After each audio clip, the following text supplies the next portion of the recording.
High everyone, welcome back to my channel. कसे आहात तुम्ही? सगळ्यात आधी पियाला मस्त बाय करते. ऑल द बेस्ट म्हणायचं आहे तिला, कारण आज तिचा कम्प्युटरचा पहिलाच पेपर आहे आणि आता फायनल पेपर चाललेले आहेत. गेल्या व्हिडिओमध्ये जेव्हा तिचं प्रिपरेशन वगैरे घेत होती ना, तेव्हा एक दोन कमेंट आल्या होत्या की एवढ्या लवकर तिचे पेपर कसं काय होत आहेत. तर CBSE जर पॅटर्न असलं ना तर पेपर जरा लवकर होतात म्हणजे, आणि मग त्यानंतर जे आहे लगेच त्यांचं सेकंड म्हणजे पुढच्या स्टँडर्डचं जे असतं ना ते शिकणं वगैरे चालू होऊन जातं. तर अशा पद्धतीचं आहे. चला, ती गेलेली आहे स्कूलला आणि आता आली आहे. तर सकाळी सकाळी मस्त सगळे फ्लावर जे आहे ते तुम्हाला दाखवते, कारण नंतर एवढं ऊन येऊन जातं ना बाल्कनीमध्ये आणि मग मला पण यायची काही इच्छा होतच नाही. तर असे मस्त छान छोटे मोठे सगळे फ्लावर जे आहेत ते मस्त ब्लूम झालेले आहेत.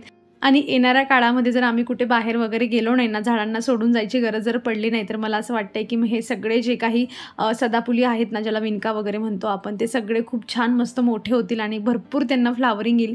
पण होप सो कुठे जायची वेळ नको यायला आम्हाला आणि मस्त घरीच राहिलं पाहिजे. गेलो तर 1-2 दिवसात रिटर्न आलं पाहिजे, म्हणजे मग झाडांची जास्त टेन्शन राहत नाही. 1-2 दिवस जे आहेत ते आपण त्यांची काळजी करू शकतो, तेवढं आपण पाण्याचं जे आहे ते व्यवस्थित हँडल करू शकतो. पण जास्त दिवसासाठी गेलं की मग थोडं झाडांना थोडं जे आहे पाण्याचं जे आहे ते सगळं सहन करावंच लागतं. आणि हे बघा मस्त रातराणीला पण फुलं आलेले आहेत आणि ते सकाळी झाले की सगळे खाली पडून जातात. हात लावताच लगेच खाली पळतात. आणि हा काहीसा जो आहे पटापट तुम्हाला माझ्या बाल्कनीचा सकाळचा व्ह्यू जो आहे तो मी इथे दाखवते.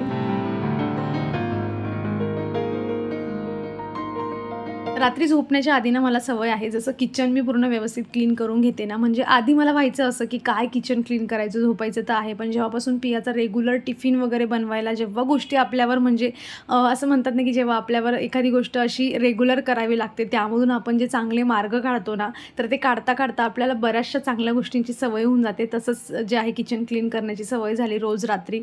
आणि सोफा पण म्हणजे मला असं आहे की सोफा नवीन घेतल्यापासून माझं असं होतं की सोफा मला नीटनेटका बघायला खूप आवडतो, म्हणून मी रात्री झोपण्याआधी त्याला व्यवस्थित करून जाते. पण पिया सकाळी उठली ना की ती त्यावर उड्या मारणं काय, आणि सकाळी कारण मुलांमध्ये एनर्जी खूप असते, सकाळी उठल्या उठल्या ती सगळी एनर्जी ती सोफ्यावर दाखवत असते. मग ती गेल्या गेल्या पहिले सोफा व्यवस्थित करायचा. आणि आज ना मला एक काम करून घ्यायचं आहे, म्हणजे कालच्या दिवशी ना तो साबुदाणा तर झाला तसा झाला, पण तुमच्या बऱ्याचशा कमेंट्स आल्या मला, त्यातून मला कळलं की तो जो बारीक साबुदाणा असतो, आणि ज्याला कुणाला माहीत नसेल त्याला सांगते की त्याला ना, म्हणजे मी कमेंट्स वाचूनच तुम्हाला सांगते बरं का. आणि थँक्यू सो मच, एवढं छान छान तुम्ही कमेंट्स करता मला, जे आहेत म्हणजे सजेशन पण देतात की असं नाही तसं कर म्हणून. तर तो साबुदाणा असतो त्याला म्हणजे जास्त वेळ भिजवायचा नसतो आणि तो भिजेल एवढंच त्यामध्ये पाणी घालायचं असतं. तर मी तसं नेक्स्ट टाईम ट्राय करून बघते. आणि कालच्या दिवशी माझ्या एका गोष्टीमुळे हाल झाले, ते म्हणजे हा गूळ एवढा दगडासारखा कडक आहे हा, म्हणजे मला 1 वाटी फक्त पाहिजे होता याच्यामधून, आणि तो कापत कापत अगदी नाकी 9 आले होते माझे. एवढा कडक होता. आणि पिया पण घरी नव्हती, ते शंकराचं दर्शन घ्यायला जे होते बाहेर गेलेले होते, त्यामुळे मीच तो कट केला कसाबसा. आणि मला एवढे खरं सांगते मी तुम्हाला, म्हणजे असं झालं होतं ना मला की बस आत्ता तरी ही 1 वाटी कधी भरायची असं झालेलं होतं. तर मग ना मी तात्पुरता हवा तेवढा कट करून घेतला होता, पण आज म्हटलं याला कट करून जे आहे ते बरणीमध्ये भरूया. तर मी आता थोड्या वेळापूर्वी यूट्यूबवर व्हिडिओ वगैरे बघितले की असा कडक गूळ असेल दगडासारखा तर त्याला कापायचा कसा. बरेचसे व्हिडिओ बघितले, त्यामध्ये जे तामझामवाले पण बरेचसे ऑप्शन होते, सांगते मी तुम्हाला पुढे. पण त्यातला ना एक मायक्रोवेव्हवाला ऑप्शन होता. आता माझ्याकडे मायक्रोवेव्ह तर नाही आहे, पण माझ्याकडे एअर फ्रायर आहे. मग मी थोडं डोकं चालवलं आणि म्हटलं चला याला जे आहे ना एअर फ्रायरमध्ये ठेवून बघूया. तर मी आधी जरा 10-20 सेकंदाचा टायमर लावलेला होता. गुळाची भेली आधी मावत नव्हती, म्हणून कशीबशी थोडी तिला कापून घेतली मी, जेणेकरून ती एअर फ्रायरचं जे ड्रायव्हर आहे त्यामध्ये व्यवस्थित बसेल. आणि आधी मी बघितलं की ओके काही होत तर नाही ना, नाहीतर मध्ये काहीतरी व्हायचं, कारण मी स्टीलची जी होती ना खाली प्लेट ठेवली होती आणि मला असं वाटतं की स्टील वगैरे चालत नाही एअर फ्रायमध्ये. पण मी ते म्हणजे ठेवलं. आता बघूयात जे होतं ते. 1 मिनिटाचा टाईम सेट केलेला होता आणि जवळजवळ 10 सेकंड तर माझे गेलेच होते ते बघता बघता. आता म्हटलं हे 50 सेकंड पुढचे वेस्टेज घालवण्यापेक्षा काही ना काही काम झालं पाहिजे. बेडरूममध्ये येऊन पटापट जो आहे ना हा बेडरूम मी क्लीन करून घेतला, कारण हेच काम जर मी नंतर केलं असतं ना टाईमपास करता करता, मला माहिती आहे 50 सेकंदामध्ये तर हे झालं नसतं, म्हणजे मी इथे 5 मिनटं तरी घालवले असते. पण काहीतरी असे कामं असतात बघा की थोडासा वेळ आहे आपल्याकडे, त्या वेळेत आपल्याला जर करून घ्यायची असतील ना तर कामं लई पटक्यात एकदम म्हणजे झटपट कामं होऊन जातात. तसं ते काम जे आहे ते बेडरूमचं करून आली मी. आणि हे उघडून पाहिलं तर म्हणजे वरची जी थोडीशी लेअर होती ना ती थोडी अशी करपली होती, कारण गरम हवा एकाच जागेवर लागली की होतं. पण खरंच सांगते मी तुम्हाला, एअर फ्रायर जर तुमच्याकडे असेल आणि असा दगडासारखा कडक गूळ जर तुमच्याकडे कधी आलाच ना, कारण मला तर पहिल्यांदाच अनुभव अनुभव आला आहे. प्रत्येक वेळी आम्ही जो पार्थवचा गूळ घेते ना, तर तो सॉफ्ट असतो, पण आता जिओ मार्टला तो अवेलेबल नाही. म्हणजे जिओ मार्टच आता माझं यूज करणं बंद झालं, म्हणून मी हा स्टार बाजारमधून घेऊन आली होती.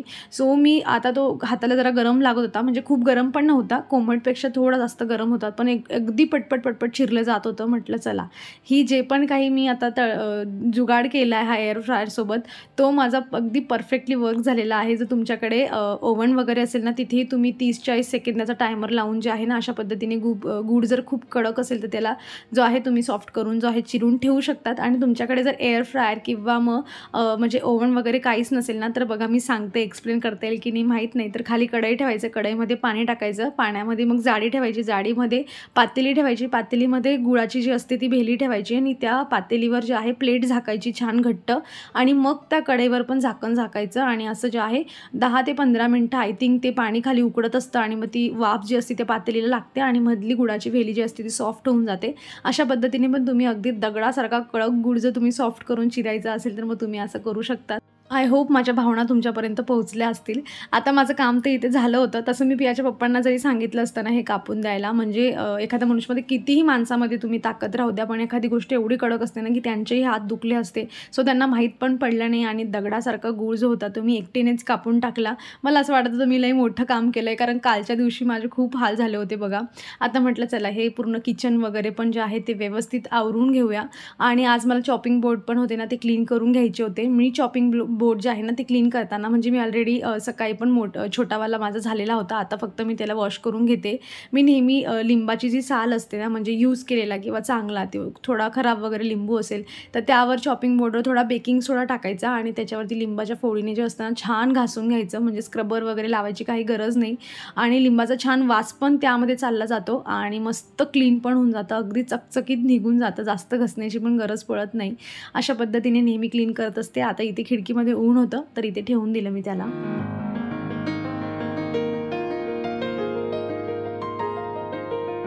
गेल्या बऱ्याच दिवसापासून ठरवते मी, म्हणजे भावाचं लग्नाहून आल्यापासून चाललं आहे माझं, की आज तरी जो आहे हा पूर्ण जो आपला मसाल्याचा डब्बा असतो तर त्याला क्लीन करूया. म्हणजे तो आतून काहीच खराब नाही आहे, कारण लास्ट टाईम मी जेव्हा क्लीन केलं होतं तेव्हा मला बऱ्याच कमेंट आल्या होत्या त्याच्यावर, की मध्ये टिश्यू पेपर वगैरे तू ठेवू शकते. तर मी त्याच्यामध्ये टिश्यू पेपर ठेवला होता आणि खरं सांगते आतून त्याला काहीच घासायची गरज नाही. म्हणजे टिश्यू पेपर काढला आणि दुसरा टाकला ना की काम झालं. पण बाहेरून आपली बऱ्याच वेळा जे असतात ते हात लागतात, आपण काढतो त्याला आणि मग त्यानंतर परत गरज पडली की काहीतरी खराब हात आपण तसेच लावतो झाकणाला वगैरे, त्यामुळे फक्त बाहेरून खराब झाला आहे. आणि म्हणून म्हटलं त्याला घसून घेऊया, कारण ते पण एक काम असतं. रेग्युलर भांडे तर आपण दररोज घसतो, पण अशी बरीचशी किचनमधली भांडी असतात जी आपली आज करू उद्या करू करत करत राहून जातात. तसाच तो काचेचा पण एक जी होती ती बरणी होती, ती कधीपासून खाली झाली लाडूची, पण तिला काही वॉश करण्याचा काही मुहूर्तच माझा निघत नव्हता. शेवटी आज करता करता तिला घेतली मी अर्ध्यातून, की चला हिला पण करून घेऊया वॉश, म्हणजे तिच्यामध्ये काही ना काही मला भरता येईल. हा जो मसाल्याचा डब्बा आहे ना माझ्याकडे, त्याला असं म्हणजे जे झाकण आहे ना त्याला असं ट्रान्सपरंट जे फायबर असतं ना, म्हणजे काच नाही म्हणता येणार त्याला, तर ते फायबर आहे. त्याला जर तुम्ही स्क्रबरने खूप जोरात घासून काढलं ना तर त्यावर स्क्रॅचेस खूप लवकर येतात. सो तुमच्याकडे असेल तर एकदम केअरफुली जे आहे ते घसण्याचा प्रयत्न करा, नाही तर हाताने जे आहे ते सगळे चिकट डाग वगैरे काढा, नाहीतर मग एकदाचे त्यावर स्क्रॅचेस आले की नंतर काही ऑप्शन नसतो. मी तर हा डब्बा डीमार्टमधून घेतला होता, पण ऑनलाईन वगैरे मिळाला तर मी देते, कारण काय आहे ना की याची म्हणजे जी क्वालिटी आहे ना ती खूप छान आहे. नाही तर बऱ्याच वेळा स्टीलचे डब्बे असतात ना त्यांना तळा वगैरे चालला जातो. पण आता बरेच मला म्हणजे वर्ष झालं असेल, वर्षापेक्षा जास्त झाले असतील, असंच्या असं आहे, अजून तळा वगैरे काहीच गेला नाही. आणि रोज तर आपल्याला लागतोच, त्यामुळे प्रत्येक दिवशी त्याला 4 वेळा 5 वेळा ओपन करावाच लागतो. सगळं मी किचन आता माझं जे आहे ते क्लीन करून झालं आहे.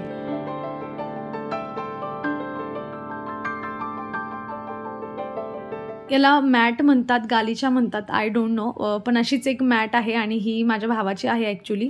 बऱ्याच दिवसापासून घरामध्ये इकडे तिकडे फिरत होती, तो तर गावी आहे अजून. मग मला वाटत होतं की याला ना मी कुठेतरी यूज करावा बेडरूममध्ये, जोवर तो रिटर्न येत नाही तोवर, म्हणजे थोडा चेंज पण होऊन जाईल घरामध्ये. आणि मला असं वाटतं ना की अशी जी मॅट आहे ना ही मी ना म्हणजे जेव्हा थंडीचे दिवस असतात ना तेव्हा पायांना भरपूर खाली गार लागतं, तर अशी एक छान याच्यापेक्षा थोडी मोठी जी आहे ना ती मी घ्यावी. तर मी आता फक्त बघत होती अंदाज की कुठेही छान दिसते, कशी असल्या उठल्यावर कशी आपण ठेवू शकतो आपल्या घरामध्ये, कुठला कलर किंवा कशा पद्धतीने जे आहे सूट होईल. तर मी अगदी म्हणजे सकाळी झोपेतून उठल्यावर अरे वाह! किती छान आपण याच्यावर पाय ठेवू, उभं राहू, असं सगळं फील जे होतं ना ते घेत होती आणि घेईल मी. पण प्रत्येक गोष्ट वेळेवर घ्यायची असते. आता तर काही गरज नाही आहे. आता तर उन्हाळ्यानंतर पावसाळा आणि मग त्यानंतर खूप वेळ आहे. पण जे आहे स्वप्न बघायला काही हरकत नाही आहे. त्यामुळे आता एक स्वप्न अजून बघून ठेवलं आहे, की अशी एखादी मस्त मॅट जी आहे ती घेईल आणि ते चालून बघत होती. नवीन काहीतरी आपण आपल्या घरामध्ये ॲड केलं, की आपल्याला वाटतंच, की त्याला परत बघावं, कसं वाटतंय त्याच्यावर फिरून, चालून, उभं राहून वगैरे, वगैरे. आणि हा जो एरिया आहे ना, खरंच सांगते मला एवढा जास्त आवडायला लागला आहे ना, म्हणजे सगळ्यात ब्युटिफुल जर काही असेल ना माझ्या घरामधला कुठला कॉर्नर तर तो मला हा वाटतो. किचन नंतर बरं का, नाहीतर किचन तर माझं सगळ्यात छान आहे. चला आता किचनचं नाव काढलं आणि मी किचनमध्ये स्वयंपाकाला आलेली आहे. तर आज पियाला जे होतं टिफिनसाठी, म्हणजे तिचं आज ना एक्झामनंतर तिचं जे आहे ना स्कूल होणार होती, म्हणून तिने आवडीने मला खिचडी बनवायला सांगितली होती, की मम्मा मला खिचडी बनव, नंतर मला काही टिफिनची गरज राहणार नाही आहे. म्हटलं चला तिची मॅगी खिचडी तिच्यासाठी बनवली होती. सो ती पण थोडी उरलेली आहे आणि मी फ्लावर वगैरे पण थोडं शिजवत घातलेलं होतं. सो फ्लावरची भाजी बनवायची आहे आणि मसाला आता म्हणजे मसाल्याचा डब्बा छान मस्त वाळून झालेला होता. तर त्यामध्ये सगळे जे भांडे आहेत ना ते व्यवस्थित पटापट ठेवून देते. आता डब्बा छान वॉश करून काढलाच आहे. त्याच्या ज्या वाट्या असतात म्हणजे त्यामध्ये जो सामान संपला आहे म्हटलं तो आताच भरून ठेवून घेऊया. आणि अचानक मी काढला, म्हणजे माझी एक छोटी कोटी आहे ती, त्याच्यामध्ये मी सगळं मसाल्याचं सामान जो आहे ना त्याच्यामध्ये भरून ठेवत असते. तर त्याला बघते तर काय त्याच्यामध्ये म्हणजे राई जी असते ना, मला आठवत होतं की मी राई आणलेली आहे, पण मी ती ठेवली कुठे मला तीच आठवत नव्हतं. अगदी इकडून तिकडून सगळ्याकडे माझं फिरून झालं आणि किचनवर चढून पण माझं वर बघून झालं. मला आठवतच नव्हतं मी ठेवली कुठे म्हणून. आणि असं होतं की म्हणजे आपल्याला एक्झॅक्ट माहिती असतं, 100% आपण शुअर असतो की मी आणली तर होती, पण मी ठेवली कुठे. एवढं सगळं शोधलं मी वर खाली आणि शेवटी ती एकाच ठिकाणी होती. म्हणजे गोष्टी एका ठिकाणी असतात पण आपल्याला 1000 ठिकाणी शोधाव्या लागतात त्यांना. आणि मिळाल्यावर आपण दमलेलो तो असतोच भरपूर शोधून, पण तो सुटकेचा श्वास जो असतो ना तो महत्त्वाचा असतो की नाही. जे मेंटली स्ट्रेस असतं की होतं हे सापडत नव्हतं ते सापडलं आता, तिथे मात्र आपल्याला थोडं रिलीफ जे असतं ते मिळत असतं. चला डब्बा माझा भरून झालेला आहे आता आणि छान मस्त क्लीन केला की चकाकायला लागतात गोष्टी तर किती छान वाटतं ना. तेव्हा घेतलेली सगळी मेहनत जी असते ती असं वाटते की चला सफल झाली आहे. जेवढी मेहनत घेतली आपण याला घसण्यासाठी, एक्स्ट्राचा टाईम काढला आपण या गोष्टीसाठी आणि क्लीन केलं. पण जेव्हा ते प्रत्यक्षात छान क्लीन वगैरे दिसायला लागतं मग तेव्हा आपल्याला मस्त वाटते की ठीक आहे, आता जे केलं आपण ते बरोबरच केलं आहे. आणि मी लगेच आता जे आहे स्वयंपाक वगैरे इथे बनवून घेत आहे. उद्या पियाचा इंग्लिशचा पेपर आहे, त्यामुळे आल्या आल्या तिने कपडे वगैरे चेंज केले मस्त आणि टी व्ही न लावताना स्वतःच इंग्लिशचं पकडून बसली होती. कारण त्यांना डायरेक्ट स्पेलिंग वगैरे एवढ्या मोठ्या न शिकवता डायरेक्ट त्यांना आन्सर लिहायला जे आहे ते दिलेलं आहे. त्यामुळे मग तिलाही वाटतं की मला याच्या स्पेलिंग येत नाही वगैरे वगैरे. मग ती बसते जरा, पण आता तिला म्हटलं चल जरा तुला फ्रेश व्हायचं तर मला हेल्प कर आणि आपण कपड्यांच्या जे घड्या आहेत ना ते घालत बसूया, जेणेकरून तिला पण थोडं जे आहे, कारण आता खेळायला जर तिला पाठवलं तर ती 1-1.5 तास काही खेळायला गेली तर येणार नाही. पण आता इथेच जर काही करायचं म्हटल्यावर मग आपल्यामध्येच त्यांना गुंतवून ठेवावं लागेल आणि आपल्याला तर काय आता खेळणं होत नाही, म्हणजे बोर व्हायला लागतं आपल्याला मुलांसोबत खेळणं म्हणजे. सो आपल्याच कामांमध्ये गुंतवून जे आहे अगदी असं स्ट्रॅटेजीने जे आहे आपण आपले कामंही करून घेऊ शकतो आणि त्यांच्यासोबत खेळण्याच्या हिशोबाने पण त्या गोष्टी ज्या आहेत त्या दोघं तिघं एकत्र येऊन होऊन जातात आणि काम पण होऊन जातं. सो कपड्यांच्या मस्त घड्या घातल्या आणि बघा ती ना तिचं लक्षच नव्हतं ॲक्च्युली की मी ही अशी मॅट इथे टाकली आहे. तर ती इथे रॅम्प वॉक जो आहे तो मला करून दाखवते. मी खालून गेली की तो फोकस जो आहे तिच्यावरचा तो जायला नको, पण उजाड विरुद्ध दिशेने येत होतं म्हणून सगळं एवढं ब्राईट दिसत नाही, सगळं काळ म्हणजे काळपटलेलं थोडं दिसतंय कारण खिडकीतून उजाड येत असल्यामुळे. तिचा डान्स वगैरे मस्त करून झाला आहे आणि आता एवढ्या कपड्यांच्या घड्या घातल्या आहे. म्हटलं चहा ठेवण्याच्या आधी जे आहे ना, म्हणजे मी चहा ठेवून आली आहे बाय द वे उकडायला, पण तेवढ्या वेळेमध्ये म्हटलं आता हे कपडे पण लगेच जे आहे ते रचून घ्यावे. कारण काय होतं की बऱ्याच वेळा माझ्यासोबत तरी असं होतं मी कपड्यांच्या घड्या घालून आणते आणि काहीतरी काम मला आठवतं आणि मी ते करायला लागले की ते सोफ्यावर त्या घड्या घातलेले कपडे तसेच ठेवून देते, नाहीतर मग बऱ्याच वेळा बेडवर आणून ठेवते आणि मग रात्री झोपण्याच्या वेळेला जे आहे ते मला ठेवावे लागतात. सो ही एक सवय जी आहे ती मला मोडायची. आणि जसं मी तुम्हाला सांगितलं की मी चहा ठेवून आली होती आणि बघते तर काय सगळं आवरून झाल्यावर की गॅस बंद झालेला होता आणि गॅस संपलेला आहे. म्हणजे आता पियाच्या पप्पांची वाट बघणं म्हणजे त्यांची मीटिंग चालली आहे, म्हणजे चहाची मॅप परत माझी होईल, न बनताच होईल ती. म्हणून म्हटलं चला आपण शिकलो आहे ना तर आपणच करून घेऊया. हे थोडे एफर्ट्स घ्यावे लागतात इकडून तिकडून, जरा मेहनतीचं काम वाटतं कधी कधी की हंडी चेंज करायची म्हणली की इकडून तिकडून शिफ्ट करायची म्हणली की मग जरा अवघड होतं. पण आता मला जमायला लागलं, हे जे रेग्युलेटर लावणं आहे ते मला आता जमायला लागले. नाही तर पहिले मला बापरे म्हणजे अगदी शेजाऱ्यांना त्यांना सांगावं लागायचं की मला तुम्ही लावून द्या असं. पण आता मी ह्या गोष्टीमध्ये अगदी पारंगत म्हणतात ना तशी झाली आहे. शेवटी जोवर आपण गोष्टी शिकण्याचं मनावर घेत नाही तोवर काही गोष्टी होत नाही. आपण डिपेंड राहण्याचा प्रयत्न केला तर मग आपण डिपेंडच राहून जातो. नॉट जस्ट फक्त ह्या हंडीसाठी नाही म्हणते मी तुम्हाला, सगळ्याच गोष्टींमध्ये म्हणते. सकाळचा गूळ म्हणा किंवा मग तुम्ही आताची गॅसची हंडी म्हणा, स्वतः करायला घेतलं की होतं सगळं. आणि बघा वेळेवर मला चहा पण भेटणार आहे आता आणि मस्त चहा बनवते आणि मस्त गॅलरीत जाऊन जे आहे ती चहा माझा एन्जॉय करते मी.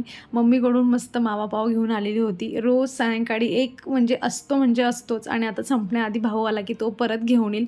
म्हणजे संध्याकाळचा जो डाएट आहे ना, अर्धा कप मी चहा केलेली आहे माझी, पण ह्या पावाने तो फुल कप जो आहे तो पूर्ण कॅलरीज भरून जातात.